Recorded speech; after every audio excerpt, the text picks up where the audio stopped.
Hello again. It took a while, but I finally made it. 8 out of 8 smart goals. This is the Ultrahuman Ring that we're talking about. Not that one, not that one, not that one, not that one. This one.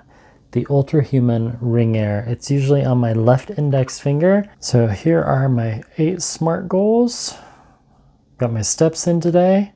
Actually, it was closer to 15,000, but sometimes rings in general are a little lower, but that's okay. Active hours, 12. Active minutes, which is really hard to get. Only 5 out of 5. I've gotten a lot more. Sleep, I went to bed early last night, not tonight. Woke up early this morning. Sleep duration goal, just barely, 7.2. Workout minutes, 170.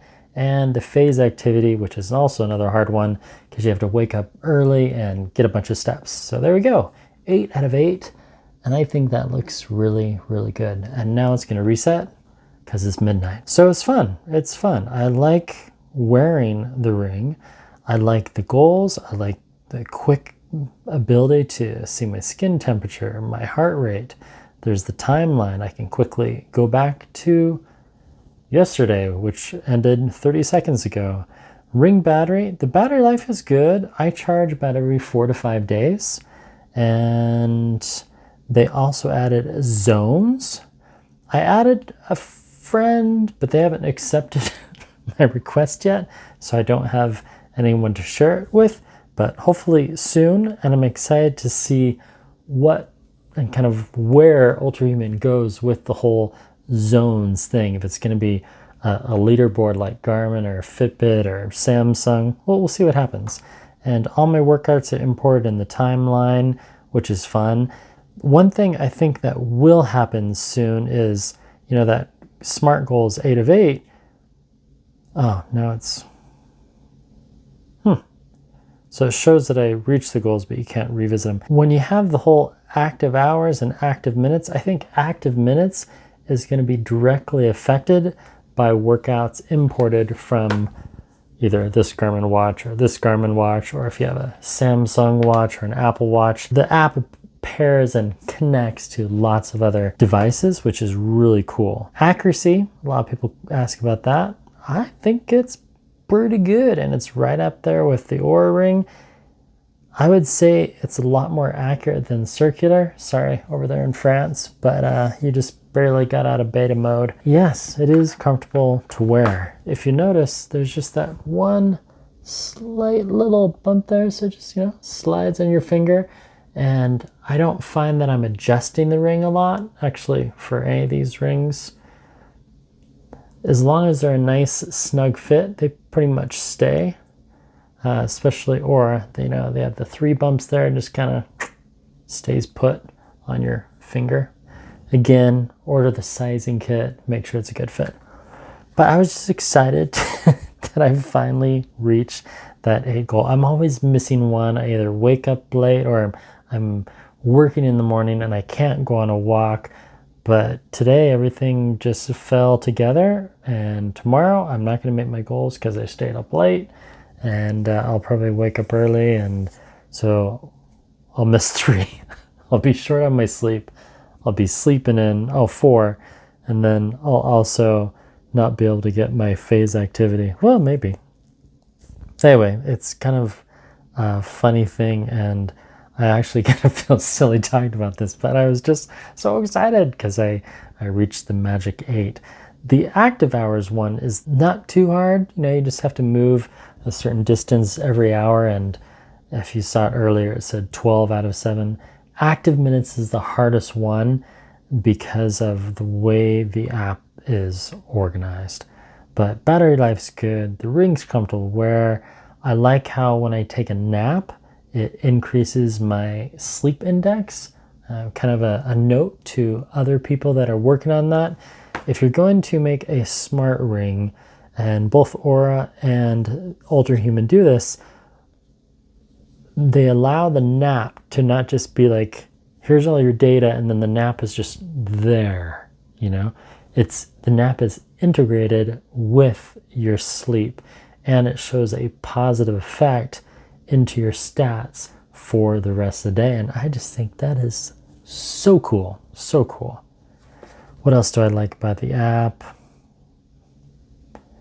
I'll be testing the metabolism thing soon with a biosensor.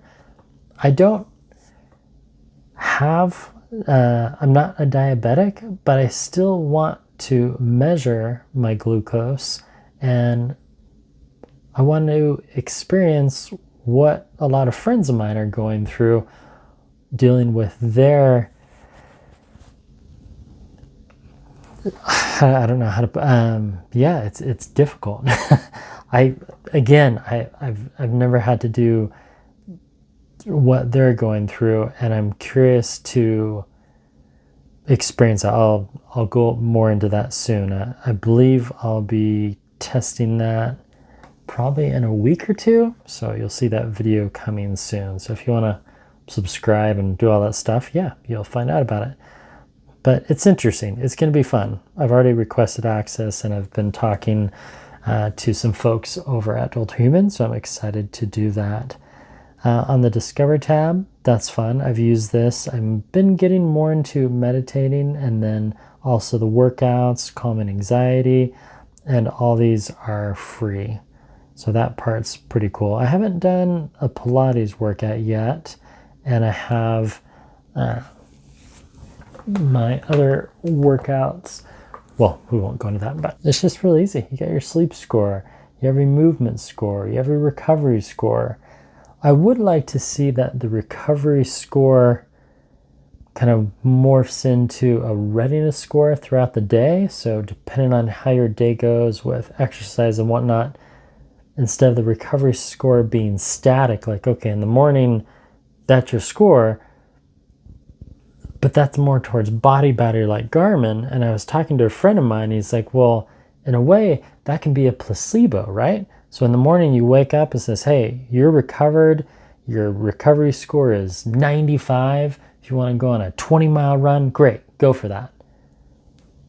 Whereas if it's the opposite, it says, oh, your recovery score, and so if we go back, okay, recovery score 72. If I go back, recovery score 86, okay, that day I could have done more workouts. It can be either way, and if it's slightly more, then again, yeah, it's not like the app is lying to you, but in a way, it can be a placebo. So it says your readiness score is 80, great, you do your 5-mile run or your 20-mile run, whatever your body is used to and whatever you think you and your trainer are able to accomplish, and then you go. And then the next day, you get a different recovery score. Wow. My recovery score is usually in the 80s. I'm very happy with that. I have been trying to get my 7 to 8 hours. Speaking of which, I need to do that. I think my favorite thing, and one thing I hope to do in the near future, is to go to bed with no watches. And I'll narrow it down to, my favorite ring. And then it'll just be like this.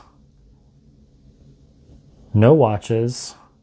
My wedding ring, and one smart ring. That's my end goal. And then when I wake up, that one ring will connect to an app, and then maybe I don't have to wear the ring for the rest of the day. I only wear the ring at night, and the ring talks to the watch. And it looks like that is going to be a Mazfit.